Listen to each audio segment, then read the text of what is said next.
Explorer, you've arrived at the threshold of an epic journey where self-love meets fitness. Gather your courage as we seek to challenge the limits of our bodies, become mentally resilient, and learn to cherish ourselves for the beautiful individuals we are. Along the way, we'll be joined by incredible mentors in the pole and fitness community who will share their wealth of knowledge to help you blossom. This is the Pole Adventures podcast, and your adventure starts now.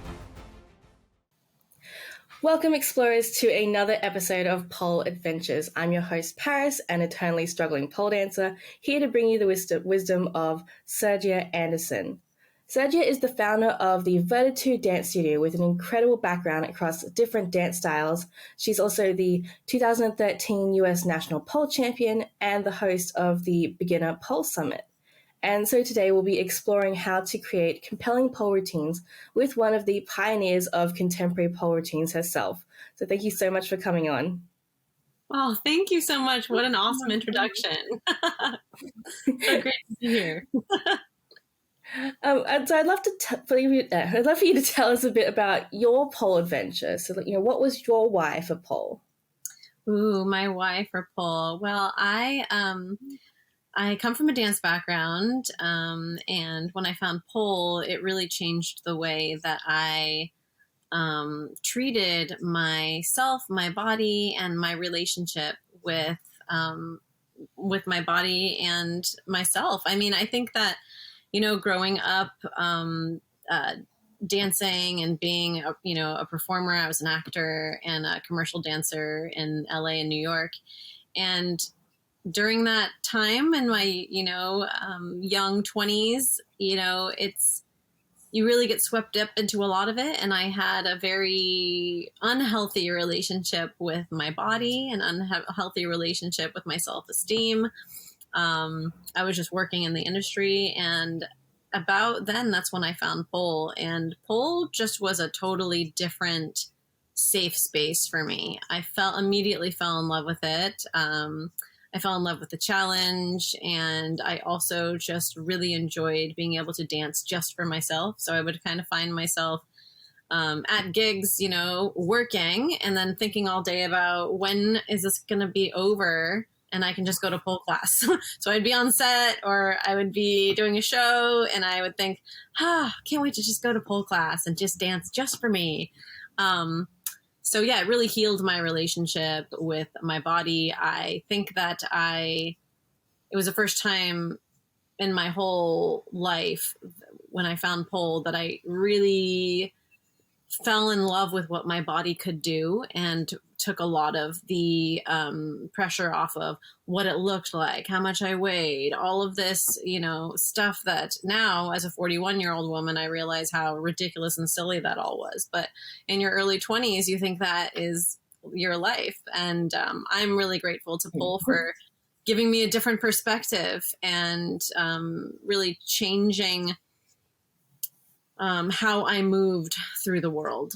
So yeah, that's really interesting that you experienced that as a dancer already. Like, if you do too much of it, of what you love, you can get bogged down by it. Yeah, especially if you've come into it as a child and you don't know better, and you're just seeing the culture around you, and it can be quite toxic.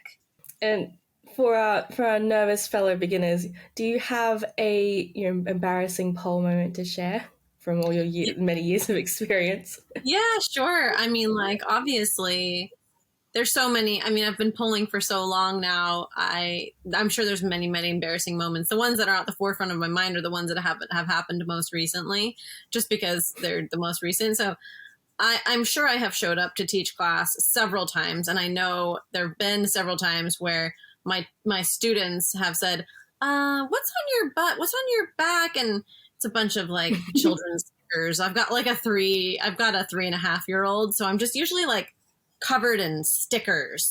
I mean, so often. Yeah, exactly. So it's really kind to my students. Instead of saying, hey, something in your teeth, I'm like, please just tell me if I have stickers all over my butt. So mom life. Whole life. Mom life. I don't know that yet, but I'm sure there was a phase where there will just be things everywhere. Yes, Yes, mom bun stickers all over. Yeah. So I guess we should start with you. How would you maybe go about choreographing your very first routine? Like, what's the step-by-step process you might recommend? Yeah, absolutely. So this is a subject that I feel very, very passionate about. I started into pole, but it wasn't a few years into pole that I started to realize all my training in theater. I have my BFA is in theater, and all my training in theater and the acting world kind of like all came full circle and started to. I realized how much of that was starting to sneak into my competition choreography and my performance choreography and stuff like that. So I have worked with many, many, many people on their pole routines, from beginner polers all the way up to professional competitors. So first time creating a routine. So what I first would like to say to people who are really at the beginning of this journey and don't have a lot of experience under the belt when creating a routine is that it does not matter what your skill level is. And I know that's really, really crazy. Someone's going to say, oh, well, I really want to get this trick, and this trick before I create my first routine. It's just not so. Look, you can create amazing routines with the exact repertoire you have. Like, it doesn't matter. You don't have to have all the crazy pole tricks. You don't have to wait. You can do that routine right now, whether it's for a showcase or a competition. It's really not the tricks that people are looking at when they go to experience a performance. It's really, they want to relate to you. They want to fall in love with your character. They want to be rooting for your character. So if you do your homework behind that routine, then you're going to move an audience no matter what. So, and on the flip side, if you don't do any of your concept homework on a routine and you just come and show up and maybe just pop off a bunch of amazing of your favorite tricks, I mean, it's okay, but it's more of like homework be? What's that? What would that homework be? Oh, we will get there. Okay. Yeah. I'll write it down for you. Homework. Yeah, you're like, homework. I want to know what the homework is. Yeah.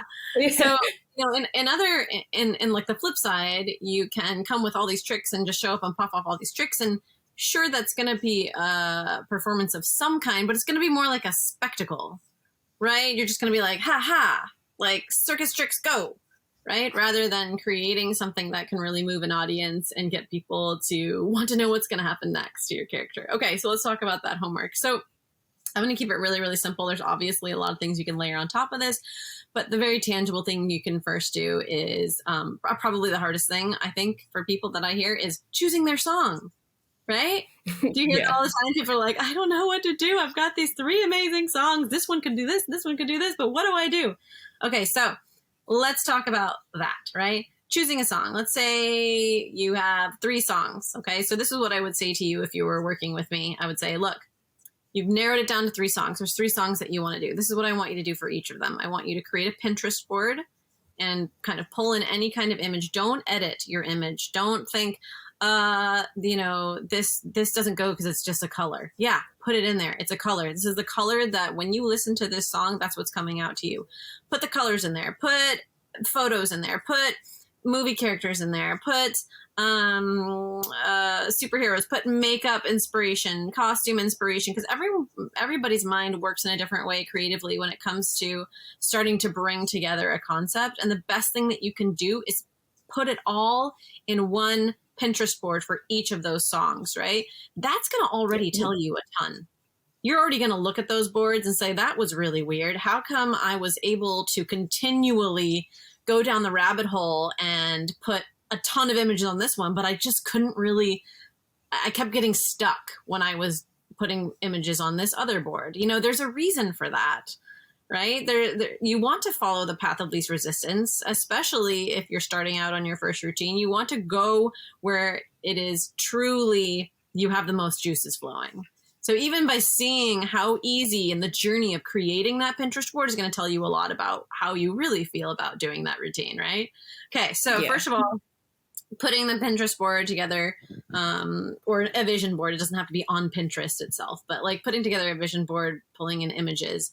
of anything, not editing yourself, so you can see those back to back. The next thing that you're going to want to do for each of those songs is print out the lyrics. Read the lyrics, print out the lyrics. Then you've got your Pinterest board and you've got your lyrics, and everything's sitting there next to each other. Your juices are going to start flowing no matter what. You're not going to be able to stop yourself at that point. Okay. And then you got your Pinterest board. You've got your printed out lyrics, and then it's the next thing to do would be to map your song, right? Start really listening to it and map it. And there are... You did one of those for me, I know. Yes, I did that with you at the Beginner Pole Dancer Summit. And I do have a lot of resources, courses and things that can help with this as well. So mapping a song is really simple. You're going to take, the chorus, which is usually something that repeats over and over again with the same melody, often called the hook. You're going to want to figure out where there's an intro that doesn't repeat, maybe an outro that doesn't repeat, maybe not. You've also got the verses. The verses are most often in the same melody, sounding the same melody, but not with the same lyrics that happen over and over again. And you're going to want to map that on a piece of paper. Again, I have lots of resources for step-by-step with this. But having those three things, the Pinterest board, the lyrics printed out, and the map all together, you are probably at that point going to know which song that you want to move forward with, because you're really excited about one of them all of a sudden. And then the other thing is you want to be looking at the changes, right? You want to be looking at listening for the changes in the music. You don't want a song that's just going to drive and drive and drive and drive at the same pace for the whole 3 minutes. Or the whole 4 minutes. You want something that has some ups, that has some downs, that has some changes. And there's obviously more advanced strategies that you can use to create those changes if you need to, such as using more than one song or using an instrumental plus another song and kind of working with those together. But we're not here to talk about those today. Those are more of a high level strategy. But for now, I would say that is the place to start. Mm-hmm. So you've got your song, you've got your Pinterest board, you've got the mapping. What's next? Yeah. Okay. So you've got that. From there, it's really about finding the path of least resistance. Whereas, do you hear something in the music already that you think belongs? Right. When you listen to that song, are you like, oh, my nose breaker drop. I hear it. I hear where it should go in this song, right? Write that down in your map, because you might already have things that are inspiring you that's saying, oh, there's this one dance move and I already know where it goes in the music, which is fantastic. Which means when you start creating the content of your routine, start there. You don't have to start at the beginning and end at the end. You can start at the place that something belongs and then build on that. What comes after that or what comes before that, right? So definitely follow the path of least resistance when it comes to content creation. Don't have to start at the beginning and at the end. You can fill things in as you go. Right. Mm-hmm. But really, after you have that Pinterest board and really what you're going to be trying to do is look at what splice of life you are hearing in the song and maybe what even time period you are hearing. Those are two really cool things to start looking at right away. And that takes maybe listening to the song many, many times, looking at your Pinterest board and saying, strange how everything I put on this Pinterest board is Victorian inspired.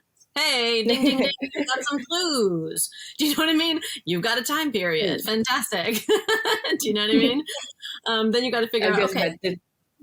That dictates your outfit already, I guess. Exactly. Yeah, everything will start to reveal itself. It's not going to all reveal itself all at once, but that Pinterest board sure helps, right?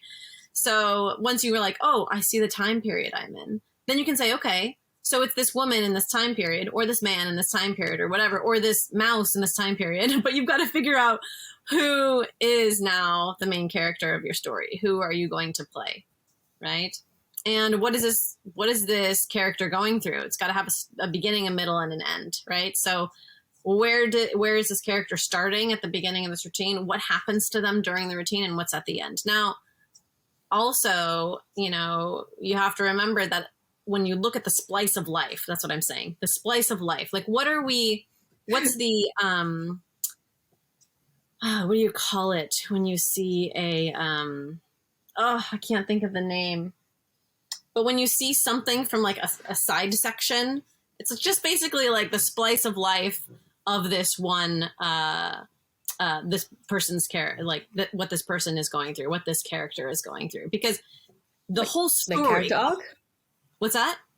Not Like the necessarily character arc? arc. Like I'm like not a subsection, but I don't know. It's like this strange this word that I'm just it's evading me right now. But I'll explain it. So then you're hearing the character, right? You're like, okay, I've got the time period, and granted, all of these things might come to you in a different order, right? You might have the character first, then the time period comes, or whatever. But let's say you have the time period, and then now you have the character. Now you're trying to figure out what is this character's story overall. And then what is the slice of this story we are going to see on stage in these 3 minutes, right? Because it could be an unrequited love story where this Victorian woman falls in love with the love of her life, the most romantic thing ever, and then he disappears, right? Or something like that, okay? So let's just take some random story like that. Mm-hmm. You don't have to necessarily tell that whole story on stage. You can decide by listening to the music, which slice of life of this story are we hearing? Because you might find out that, oh, I see, this song is her private moment experience right after she realizes he's nowhere to be found. Yeah. Okay?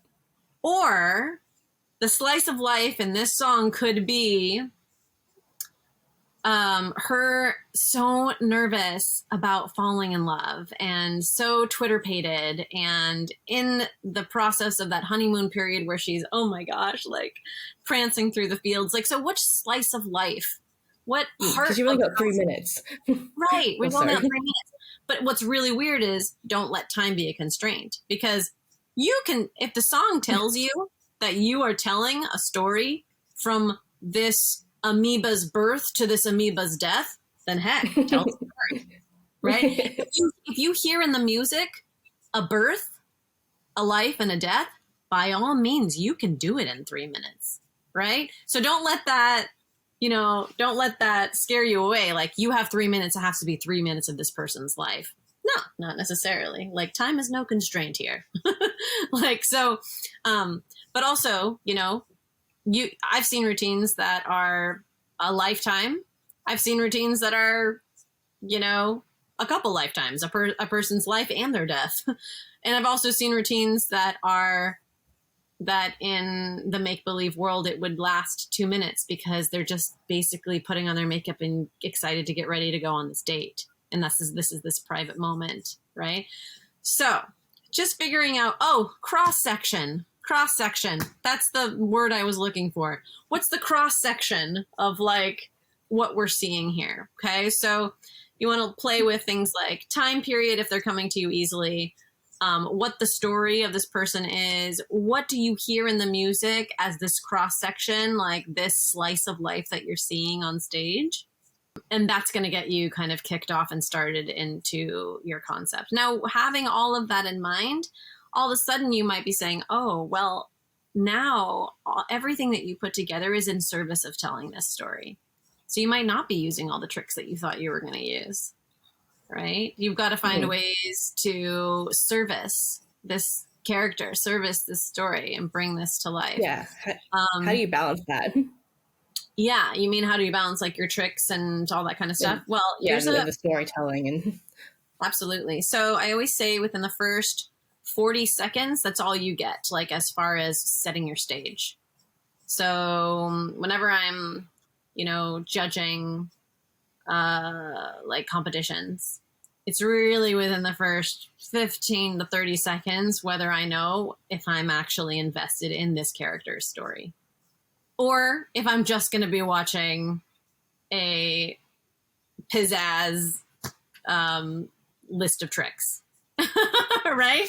So I'm sitting there going, okay, you got 15 to 30 seconds to set the story so that I'm not here with a big question mark on my head saying, what's happening? What's happening here? You need to set that stage. You need to set that story within that first 15 to 40 seconds. right? So that's really what usually the beginning of your routine is going to be about.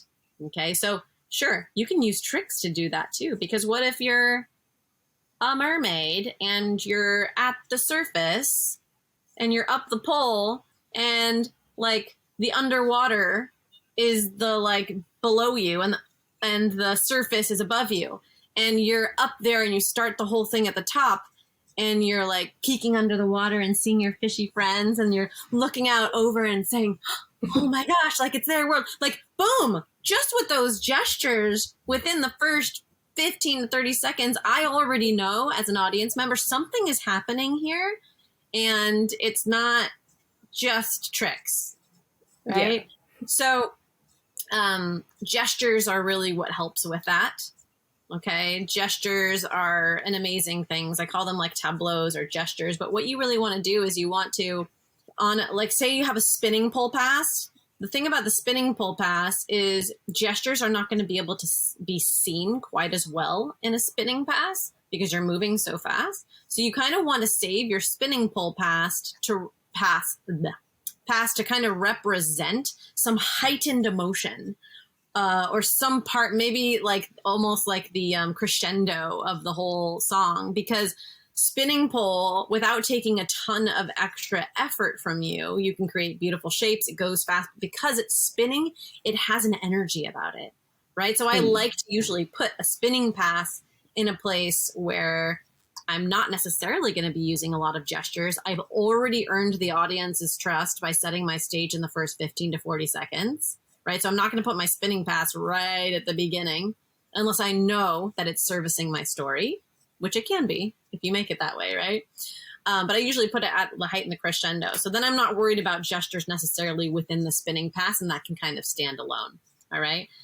But when you're on the static pole, there are many opportunities to stop. Now, you don't have to make everything all the time about sending that story and sending those gestures.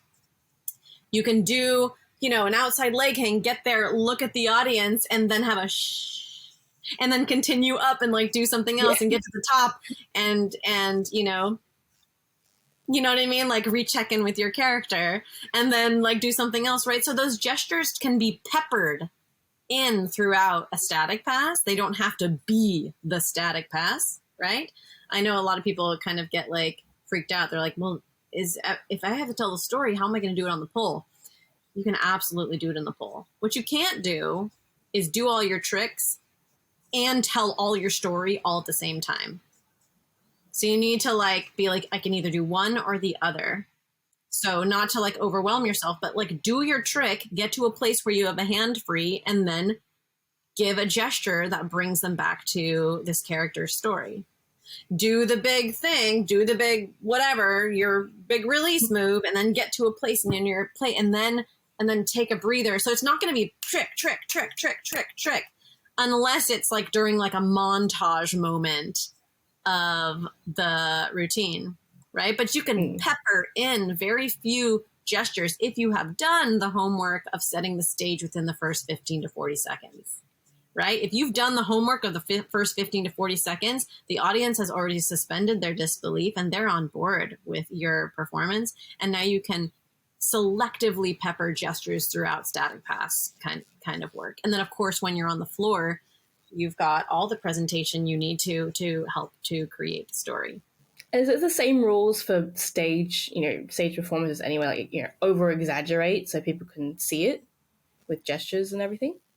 Yeah, I mean, I wouldn't call it over-exaggerate. I would call it speaking clearly, right? So what you want to do is you don't have a ton of time.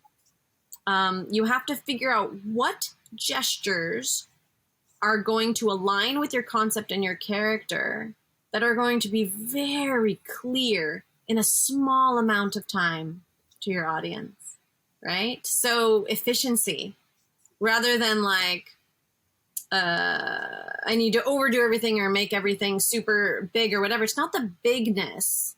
Sure. Is it important to have things be clear on stage because people are farther away from you? Yeah, sure. But clearly speaking to your audience. What does this one gesture really send to your audience? And let's use the efficient ones, or find ways to make that one gesture count for a lot. How do you go about picking those gestures, I guess?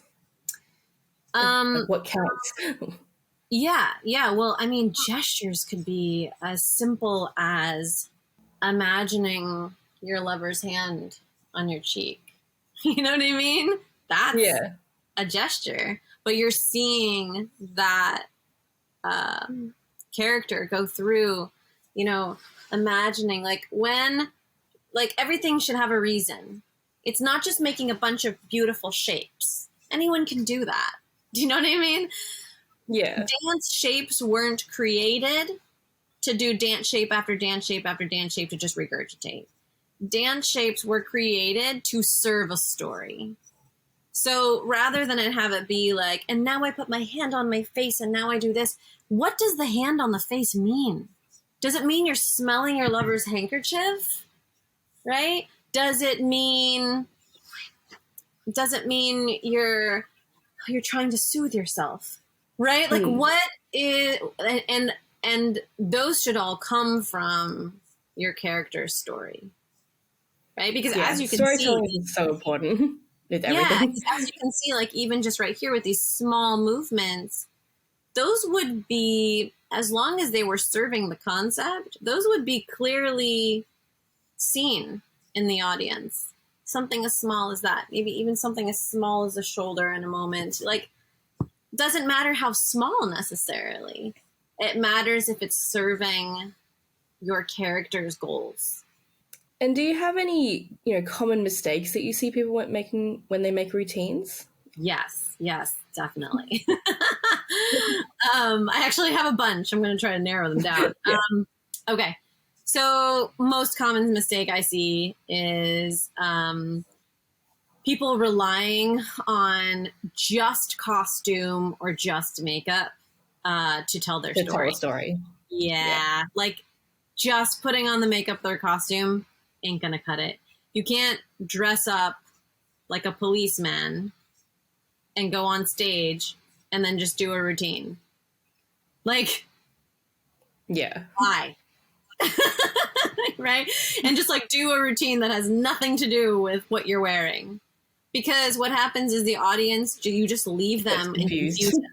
Yeah. And then instead of enjoying your amazing 3-minute performance that you have slaved over, they have just sat for 3 minutes going, I don't get it. Why is she dressed like a policeman? Yeah, totally. Yeah. Right? So that I see probably the most often. And listen, it's not like this terrible, awful offense. The only reason why people are doing it is because they don't know. They don't know and they don't have the tools and they don't know that just wearing the outfit or putting on the makeup isn't going to do all the work for them. So that's why I would say is like most common mistake. I have a couple more here, but let me see if they're worth mentioning. Okay. Well, just having no concept at all, just going in and trying to put together a bunch of dance shapes. And one of the reasons, the obvious reason is that your routine isn't going to be quite as compelling. But the not so obvious reason why that's not the best thing, oh my gosh, very loud helicopter, sorry. That's all right. So the kind of not so obvious downfall about that is that it's going to be harder for you to create content in your routine because you're not going to know when something's right. You're just going to be shooting in the dark going, I think that kind of looks nice. Right? And then shoving stuff in. Right. Then you're just going to change it because you'll be like, but this looks nicer. It's instead of like having a map to return to, which is why am I here? What am I trying to portray? What is this character doing? Because then you know that when you make that happen and you're seeing your video of it and a section of that you've created, you're saying, that's sending. I'm seeing that. Or like a friend can come, can look at it and say, I'm getting that loud and clear. And that's how you know you can move, forward and set that part and forget it and continue making it. So what I find is that when people don't create a concept, they spend longer amounts of time slaving over the routine. Yeah. And then I have lots of other mistakes, but that's for a different day, because there's there's a lot to say about it. But yeah. Yeah. So once while you're in the middle of this, what happens when you get creative block? Yeah. Okay.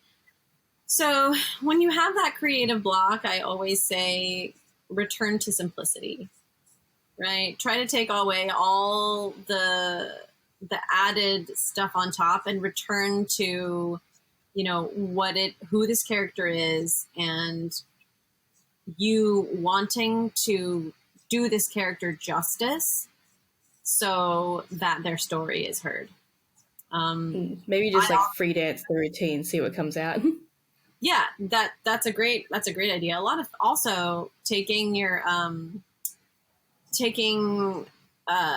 movement of your routine and completely just changing the song that you're doing it to for a second, just to see, because sometimes that will like inspire you, and maybe the song is like putting you in this rut. But really, I think that the biggest thing about when you hit a block is to remember that you don't have to bang your head against the wall trying to figure out the one part you're working on.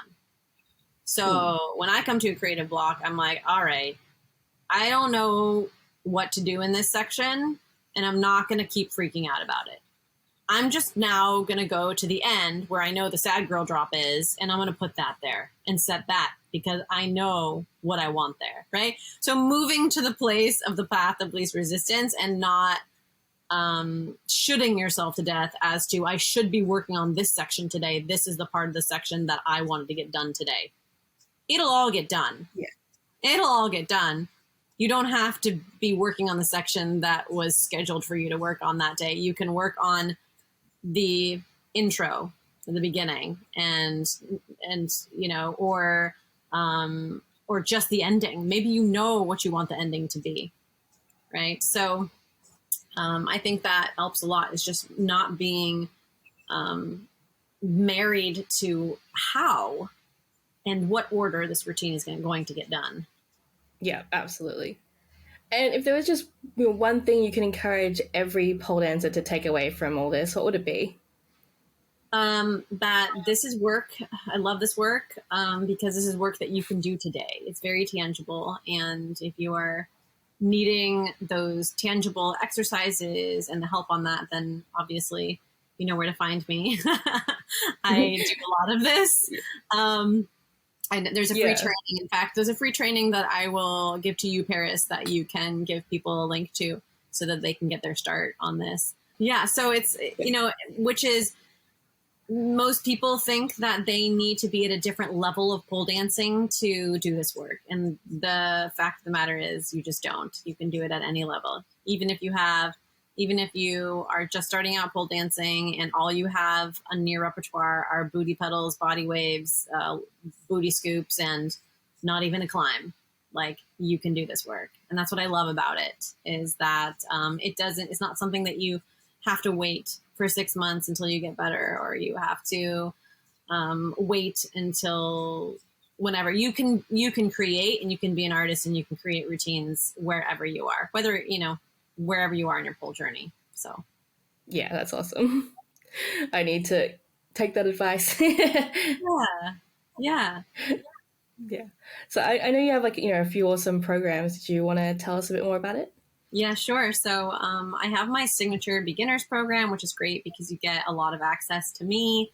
I'm your beginner coach. Basically, I take you through a step-by-step, an exact order of what I think is the most important thing for people to have in their beginner repertoire, including free dance, right? I think that free dance is a very important aspect to have as a part of your beginner pole dance repertoire. So my beginner program really focuses on free dance flow, trick technique, and dance movement.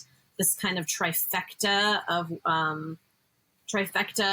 repertoire that you want to be 3 spinning plates coming all at one time, so that you don't end up, an intermediate or advanced pole dancer and have no idea how to free dance, or you don't end up, only having only being able to free dance and not being able to execute any tricks, right? So I really think it's a trifecta of that, and people in my program get access to me in a private community where constantly asking questions and I'm giving feedback, and also monthly coaching calls with me. And then my other program for those who are all levels is my pole routine concept creator course, which is right on par with a lot of the things that we have talked about today. Yeah, absolutely. But you can learn a lot more about that in the free training that you're going to share with them. So what's the free training? It's a free training. It's how to create compelling performances every single time. So I will make sure I get that link to you so everyone can give that a watch, and you can take that training, take notes, get your notebooks out so you can start off on your journey. Yeah, awesome. Everyone, make sure to go check that out, guys. And is that where our explorers can best find you? What was your website? Yeah, I would say best place to find me is on Instagram at Sergia Louise, SergiaLouise. I live in Northern California, where I operate my studio, The Vertitude. But yeah, best place to find me, I think, is probably Instagram, because everything up to date is usually on there, and you can check out my bio there as well. Awesome. So thank you so much for being our guide on pole routines, and thanks to everyone tuning in. Thank you so much, Paris, for having me. Bye. Well, we've reached the end of our adventure today, so until next time, remember to stay strong, keep pushing your limits, and embrace your individual journey. Don't forget to grab your free access to the Pole Adventures Compendium, a collection of incredible resources to help you progress on your pole journey. And if you enjoyed today's adventure, make sure to leave a review so other explorers can embark on the journey with us. This is the Pole Adventures podcast, and your next adventure awaits.